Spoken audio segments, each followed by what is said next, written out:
Okay, now that we've got the radar kind of burst happening, what we're going to do is we're going to make the radar bounce off of the aliens. Okay, so by the way, I don't like seeing this radar thing all the time, so I'm going to go back to my variables and uncheck this right here, and then it stops showing up, so that's good.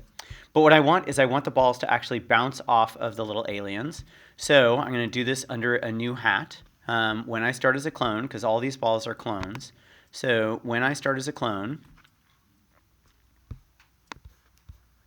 I'm going to say if touching, and I can adjust the size of this here. I'm going to make this a little bit smaller, like that.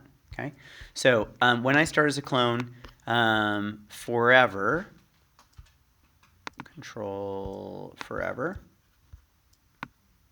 If touching the little spaceships, I want them to turn around. So sensing is going to be touching. So if touching spaceship, and that's rocket ship. So if touching rocket ship,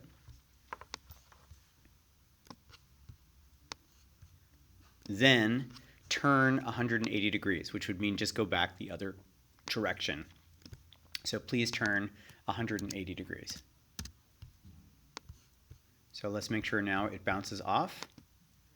Okay, let's see what happens here.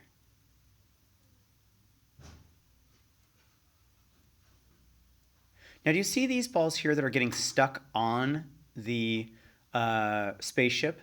What happens is if the ball is moving and it hits the spaceship in exactly the right way, then as it's touching the rocket ship, it's going to keep turning 180 degrees. So in order to solve that problem, what I want it to do is I want it to turn 180 degrees and then not turn again until it's no longer touching the spaceship, because it's going to keep moving over here. This is where the movement is. So what I should do is I should say if touching rocket ship, turn 180 degrees and wait until not touching rocket ship. And I can actually build that. So I'm going to say wait until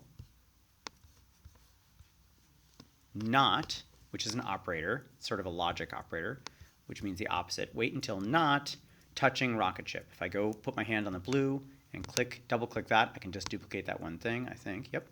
And wait until not touching rocket ship. So now they will not get stuck on the little spaceships anymore. So the balls all bounce off the spaceship.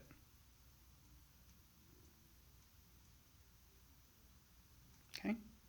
Now one thing that's interesting is they are all going through this ball. You can see that they touch this ball, right? Which is good. So that's going to control, the missiles are actually going to come from exactly this point.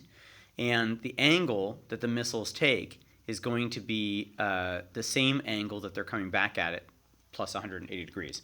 I'll explain that in a second. But for now, all you need to know is that they're all coming back to this ball, which is exactly what I wanted them to do. So it's working like a real radar system.